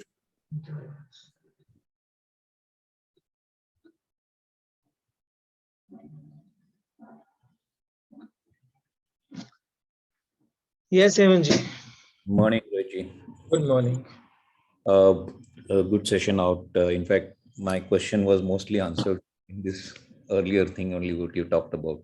The only one more question which I wanted was कि सत असत की अभी आपने जो परिभाषा बताई, then past, present and future, ये जो पार्ट है, ये कहते हैं कि आपकी जो पास्ट आपने किया उसका आपको फल मिल रहा है. तो how do you define that and how do you differentiate between that and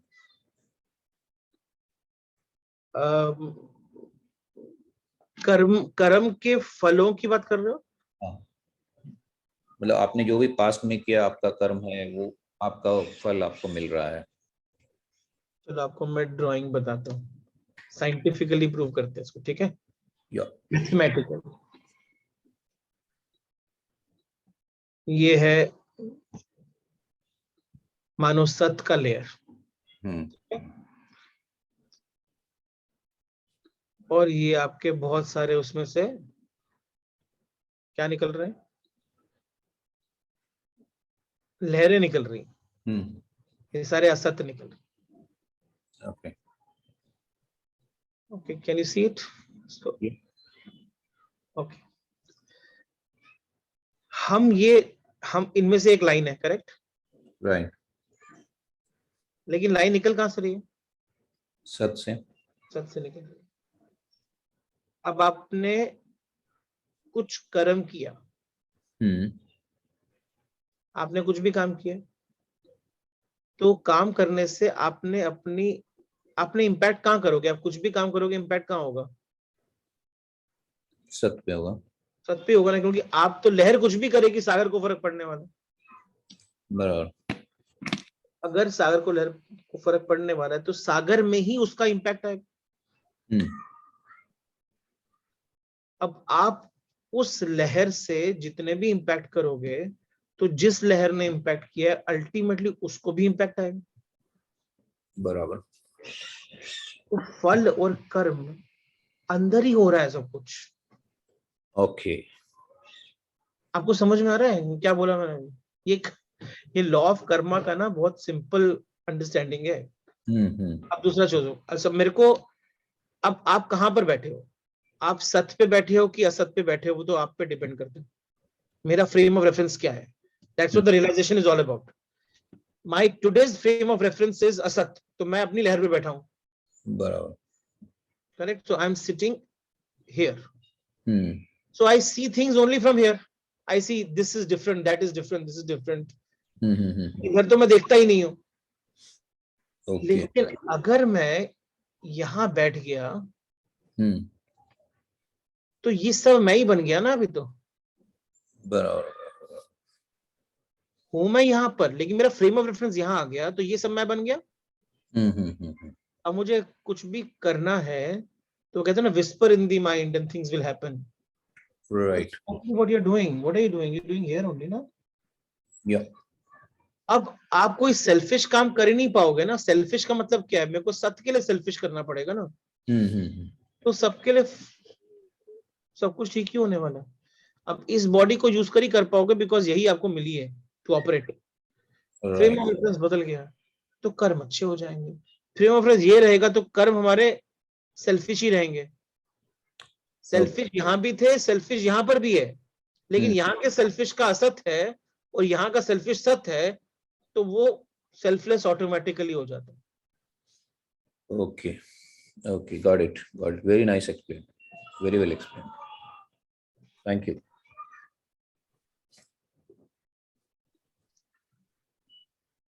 Okay, any more questions?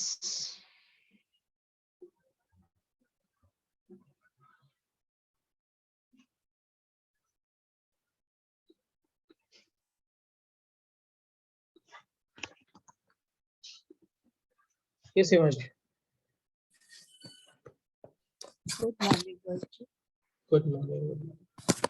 As you have explained, कि सागर में लहर उठती है, and then सागर में मिल जाती है. Same way you explained कि जो रस्सी होती है हम उसको साफ समझ लेते हैं.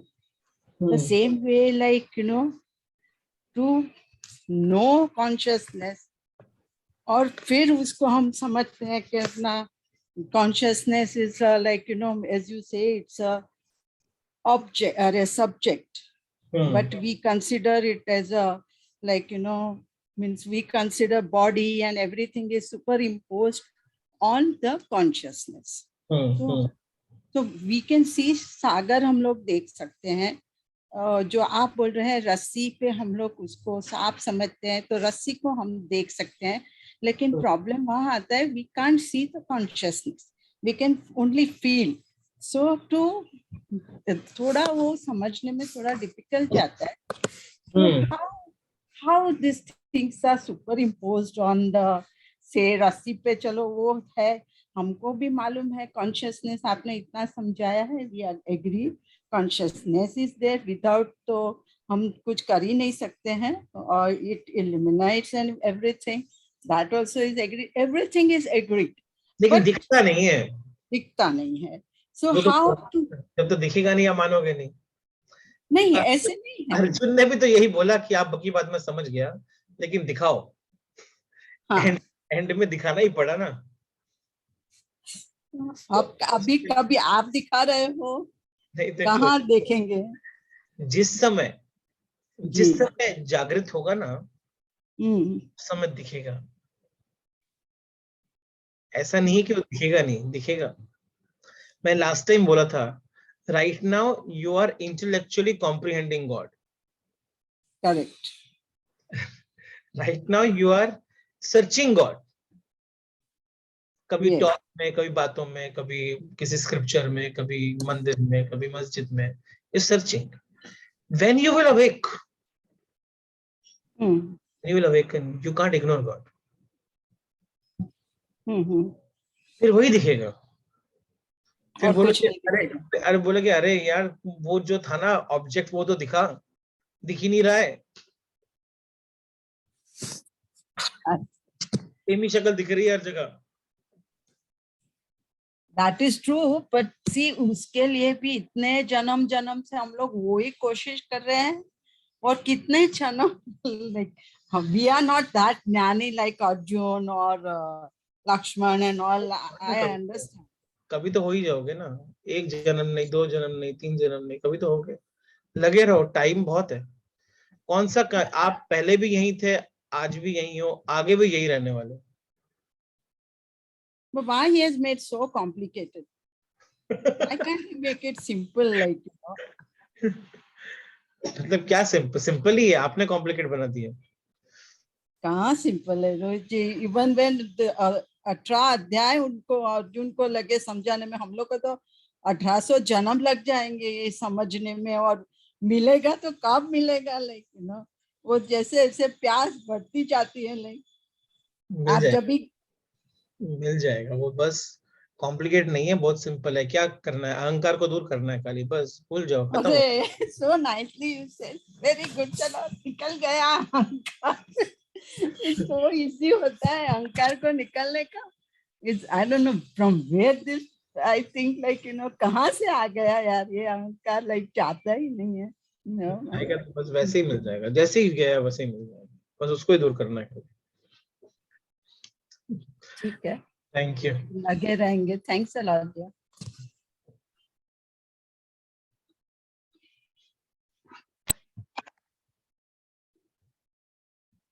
Eva, you had a question? You raised the hand and then you put it down. Yeah, good morning, Rohit. Good morning. Yeah, so I was just thinking, like, you know, most of the time when we know certain things and we don't want to speak because you feel it's a subject, you know, it's not harming us and it neither harms others, but it is wrong. So when it is wrong and you want to say it is wrong and you tend to say it, you become wrong. What is that wrong which doesn't harm others? And if it doesn't harm others, why is it wrong? So they feel it's right, right? Like you said, it's subject and, you know. Feel से क्या होता है? जो ठीक है वो ठीक है, जो गलत है वो गलत ही है, फील से क्या होता है? नहीं, हमें लगता है वो गलत है, पर उनके लिए वो अच्छा लग रहा है, तो वो ऐसे ही बीतना चाहते हैं अपने जिंदगी, तो that is not right as per me, but maybe for them that's the right path. So should I say in that sense, और नो, आई आप feel bad saying it example से बिकॉज एग्जाम्पल से example example, for example, if you know, it's not about attire, but it is about moral. You know, if someone is doing something which I feel is not a moral sense, and I say no to a friend, don't do it, it's not okay.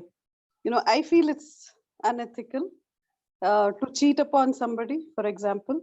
So, or they feel they're not cheating because they're not in a relationship, but I feel it might harm somebody else in the bargain, you know. So whether it is their family or anybody. So it is very simple. Same thing, Arjun. Why is Arjun in a problem right now? Why is Arjun thinking right now? Why is Arjun so many thoughts right now? Is because suddenly something which he found right throughout his life is now suddenly looking wrong. Why? Because he had made a boundary, he had made a border. Beyond this border is others, and before this border is all mine. yeah, Correct? yeah. So when I was conducting something wrong, hinsa, I was doing hinsa, violence outside this border, it seemed correct because it's almost like nationality, I'm working for my nation and all that stuff. Now, when I have to do the same violence, no difference in the violence within the border, it is all looking wrong. Correct? Violence has not changed. Yeah. It's just the position where I'm doing the violence changes.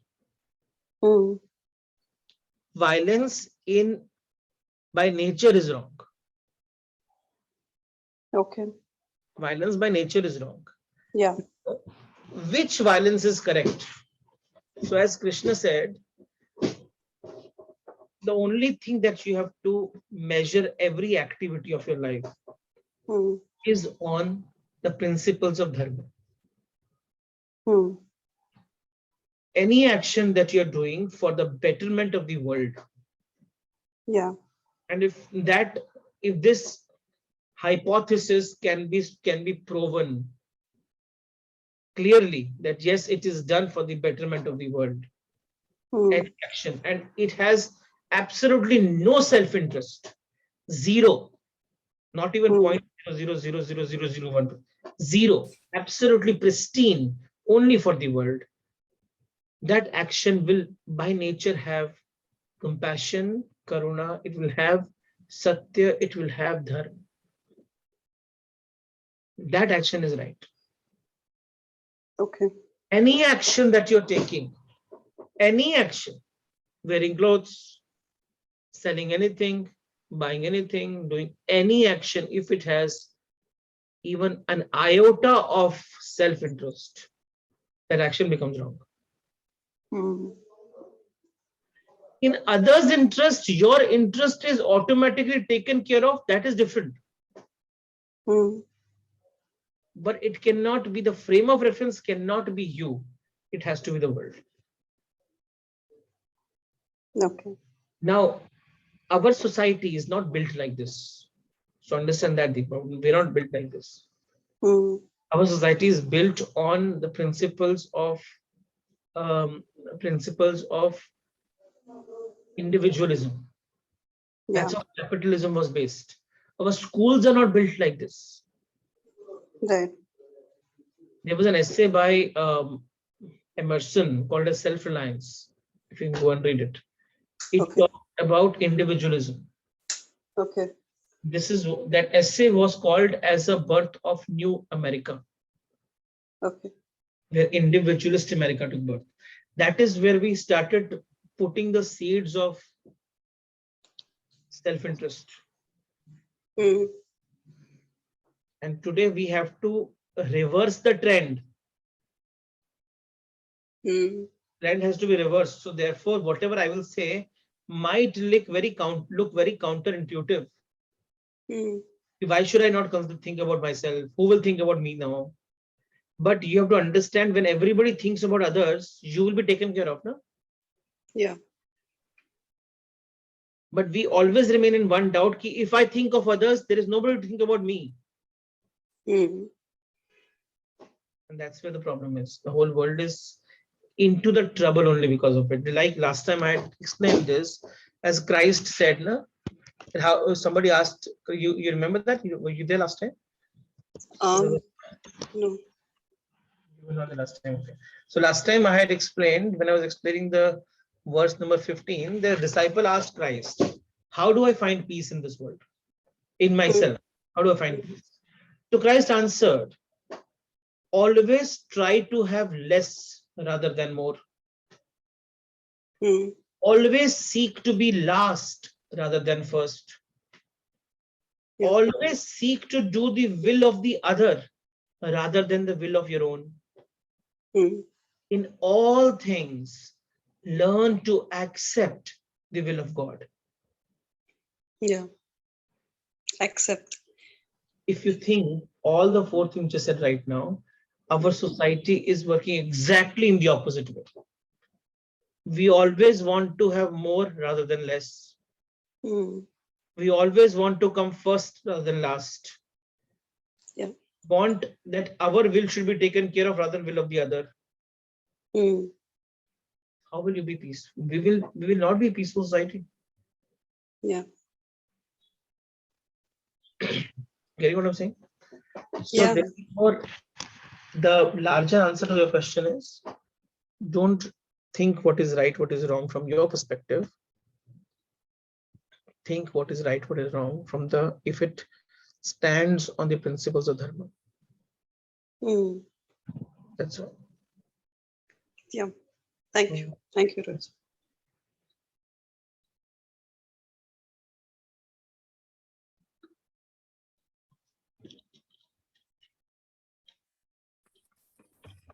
First of all, thank you, Rohit. Thanks a lot for clear understanding.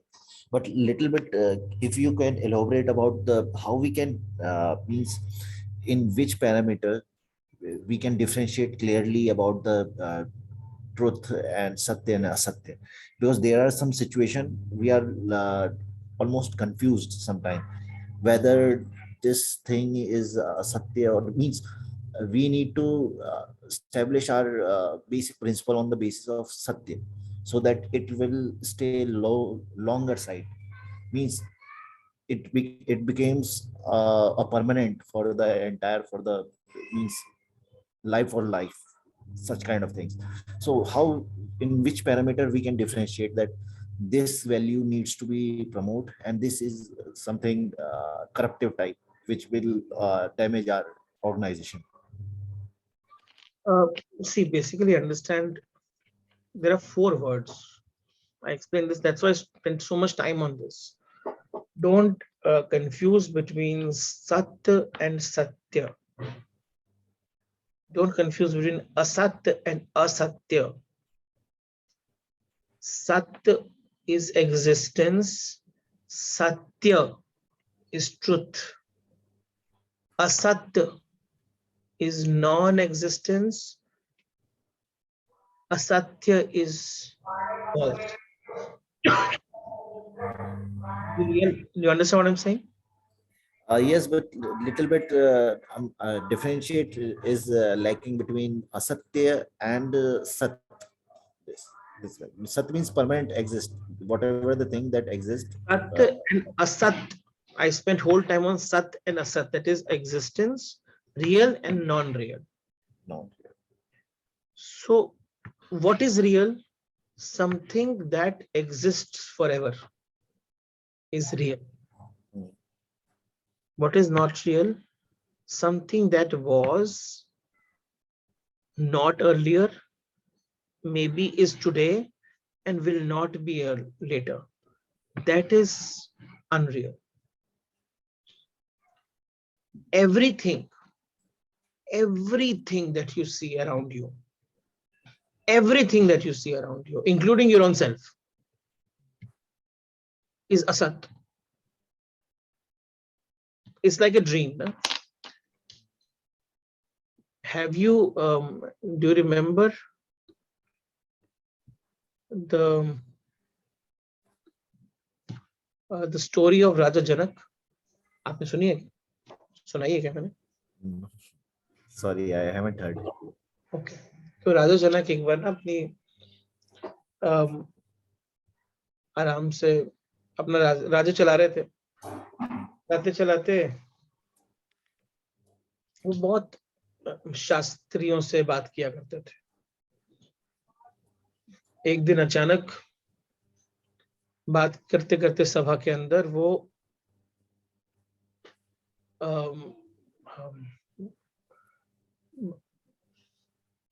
बहुत सारे गुरु आए और गुरुओं ने बहुत शास्त्रार्थ किए, बातें हुई। उनको उस दिन अच्छा नहीं लगा, आज ठीक नहीं लग रहा है कि कुछ बातें सही से हो रही हैं। उन्होंने बातें रोकी और जाके आज विश्राम, सोने चले, जल्दी सोने चले। बीच में सडनली, सोते सोते बीच में सडनली सिपाही आए और बोला कि उठिए उठिए उठिए, हमारे ऊपर अटैक हो गया। तो हमारे दुश्मन ने अटैक कर दिया, हमको वॉर पे जाना पड़ेगा, नहीं तो वो टेक ओवर कर लेगा। रात में अटैक किया। तो राजा जनक रेडी हुए, उनकी वाइफ ने तिलक वगैरह किया, वॉर पे गए, बैटल लड़ी और बहुत बुरी तरीके से हार गए। खून ही खून बह रहा था सब तरफ से, दर्द ही दर्द हो रहा था, दुखी भी थे, इमोशनली भी पेन था। कितने लोग मर चुके थे आसपास। बंदी बनाकर, प्रिजनर बनाकर उनको लेकर आया गया। और जो नया राजा था जिसने टेक ओवर कर लिया था, उसने पूछा कि बोलो तुम्हें क्या चाहिए? तो उसने बोला कुछ नहीं चाहिए। क्या चाहिए? कहते चलो तुम राजा हो इसलिए मैं तुमको मारूंगा नहीं, तुमको मैं 2 घंटे का समय देता हूं, बेड़ियां खोलो और इस राज्य से निकल जाओ, बॉर्डर क्रॉस कर लेना। 2 घंटे में नहीं निकले तो मार दो। तो बेड़ियां खोली गई, निकले। वो बहुत दर्द हो रहा था, भूख लगी हुई थी, प्यास लगी हुई थी, खून ही खून बह रहा था, उस दर्द में चल रहे हैं। कोई उनकी हेल्प भी नहीं कर रहा है, क्योंकि हेल्प करेंगे तो नया राजा मार देगा, वो सोच। बड़ी मुश्किल से बॉर्डर क्रॉस किया। बॉर्डर क्रॉस करते ही ना एक लंगर लगा हुआ था। लंगर पता ना क्या होता? हाँ, लंगर लगा हुआ था, तो खाना बांटा जा रहा था सबको। उस लंगर में लाइन लगी थी, तो ये भी लाइन में खड़े हो गए कि मुझे कुछ खाना मिल जाएगा। जब तक उनका टाइम आया तो खाना खत्म हो गया। लेकिन उनकी हालत खराब थी, देखकर उसको थोड़ा तरस आया, उसको जो बांट रहा था। तो पतीले के नीचे जो स्टार्च लगा रहता है ना, वो खुरचते हैं ना, चावल जो बचे रहते हैं नीचे, उससे खुरच खुरच के निकाल के उनको पत्ते पे दिया। वो जैसे ही उसको लेके नीचे बैठे, एक छोटा पानी का ग्लास लेकर, एक चील ऊपर से आई और उसने पानी को गिराया और वो पत्ता उठा के ले गई। अब इस पॉइंट पे दर्द सहा नहीं गया और राजा जनक क्या किए, जोर से चिल्लाए। जैसे चिल्लाए वैसे ही नींद खुल गई। मतलब क्या देख रहे थे वो? सपना देख रहे थे। लेकिन ज्ञानी थे तो चुप हो गए। चिल्लाए तो सबको लगा अंदर आया क्या हुआ क्या हुआ, तो कुछ नहीं हुआ कुछ नहीं हुआ। चुप हो गए, कुछ बोल नहीं रहे, सिर्फ एक ही शब्द बोल रहे, एक ही फ्रेज, ये सच कि वो सच। क्या बोल रहे हैं? ये सच कि वो सच। ये सच कि वो सच। अभी उनकी वाइफ आके बात करती है तो वो पूछते हैं ये सच कि वो सच। इमेजिन करो ना, कंफ्यूजन है ना। ये सच कि वो सच। अब पूरे के पूरे राज्य में बात फैल गई कि राजा पागल हो गया, एक ही चीज बोलता रहता है ये सच कि वो सच। काम ही करना छोड़ दिया, सिर्फ एक ही चीज बोलता है ये सच कि वो सच। महीना गुजर गया, राजा ने कुछ नहीं शब्द बोले अपार्ट फ्रॉम यही लाइन, ये सच कि वो सच। अष्टावक्र जो एक 12 साल के सिद्ध महात्मा थे, जो सुना नाम अष्टावक्र का आपने? Yes. अष्टावक्र वहां से जा रहे थे और उन्होंने ये रूमर सुना कि राजा पागल हो गया, ये सच की वो सच बोल रहा, सिर्फ उनको समझ में आ गया। तो सभा में पहुंचे, बोले कि हे राजन क्या हाल है? राजा क्या बोले? ये सच की वो सच। ये सच की वो सच। तो कहते आओ तुम्हें बताते हैं ये सच की वो सच। तो राजा जल पड़े, उनके साथ एक कोष में गए। रिस्पेक्ट बहुत करते थे इनकी, क्योंकि उनको गुरु मानते थे। तो अष्टावक्र पूछे कि जब तुम वहां थे तो दर्द हुआ? तो बहुत हुआ, खून बहा। भूख लगी? लगी। प्यास लगी? लगी। इमोशनल पेन हुआ। वाइफ मरी? मरी। लोग मरे। अब यहां हो तो दर्द होता है, भूख लगती है, प्यास लगती है। तो हे राजन, ना वो सच ना ये सच, सिर्फ तुम सच। ये बात समझ में आया? ना वो सच ना ये सच, सिर्फ तुम सच। जो इन दोनों को देख रहा है ना, वही सच है, बाकी सब झूठ है। अब झूठ मतलब अपीयरेंस है, वो रियल है लेकिन क्षण भंगुर है, हमेशा रियल नहीं रहने वाला है। वो टाइम में बंधा हुआ है, टाइम में रिफ्लेक्शन दिख रही है उसकी। तो क्या है सच और क्या है असत्य? सत्य वो है जो टाइम से, जिस कहने का मतलब क्या कि मैं अभी ग्लास को देखना बंद कर दूं क्या मैं अपने बच्चों से बात करना बंद कर दूं क्या? वो नहीं है। वो तो आपका आज का कर्म है, आपके एम्प्लॉइज आज का कर्म है, आपके लोग आज का कर्म है आपको। लेकिन जो रियली में पकड़ना है ना, जिसे पकड़ना है वो है सत्य। असत्य को नहीं पकड़ना है। असत्य को पकड़ोगे तो वो छूटेगा ही, क्योंकि वो तो टाइम लेकर जाएगा ही उसको। ये बात समझ में आ रही है? हाँ, कि रियल थिंग्स को देखना है, जो उनके इमेजिनरी जो प्रोजेक्शंस हो रही हैं उनमें ज्यादा नहीं करना। वो ध्यान नहीं देना। क्लियर? सोचो इसके ऊपर। क्लियर तो पता नहीं कितना होगा अभी, लेकिन धीरे धीरे समझ नहीं, में। इस एक्चुअली में मैं, अगर थोड़ा सा टाइम है तो मैं एक छोटा सा जो चैलेंजेस हैं उनके लिए मैं बात कर रहा हूँ। एक मेरे एम्प्लॉयज हैं जो इनर, मतलब वैसे तो रियल मुझे लगते हैं, लेकिन उनके प्रोजेक्शंस कुछ कुछ ऐसे हैं जो कि इन रियल्स हैं। तो मैं उस चीज के लिए कंफ्यूजन आता है कि मैं उसके लिए पेशेंसली इंतजार करूं कि कब उनका रियलपन बाहर आएगा, कब जाके वो एक ऑर्गेनाइजेशन के ग्रोथ के लिए कंप्लेंट करें, मतलब प्रोसेस करेंगे, या मैं एक हार्ड स्टेप लेके उनको आउट करके एक नए एम्प्लॉइज को एक चांस दूं। तो ये एक मेरा एक कंफ्यूजन वाली बात देखो, आती है। अभी इसका कोई आंसर स्ट्रेट नहीं है, क्योंकि वो खराब है कि नहीं है। आपने भी नहीं, सही खराब कहा। नहीं है वो, लेकिन अभी उनके प्रोजेक्शंस है ना ऑलमोस्ट एक, वैसे नेचर वाइज वो बहुत बढ़िया है, वैल्यूज उनके बहुत अच्छे हैं, लेकिन अभी जो प्रोजेक्शंस चल रहे हैं वो एक, मतलब एक सेल्फिशनेस का, एक ऑर्गेनाइजेशन के अगेंस्ट चल रहे हैं। तो ये मैं एक बाइसिस स्टेज में हूँ कि उनके लिए मैं 2 साल से मैं उनका वेट कर रहा हूँ कि अब वो एक जो काम करना होता है ना, स्टेज उनके पास, तो मैं और टाइम दूं, या उस, मतलब इस चीज में एक थोड़ा सा कंफ्यूजन है। तो इस, ये जो चीज इस सिनेरियो से मैं टाइम थोड़ा से सा नहीं होगा। relate- टाइम के अलावा आपको कुछ और भी करना पड़ेगा। अगर वो सही सही एक्शन और सही टाइम दोनों दिया ना, और उसके बाद भी अगर ठीक नहीं हुआ, तो फिर आपको राइट एक्शन लेना ही पड़ेगा ना।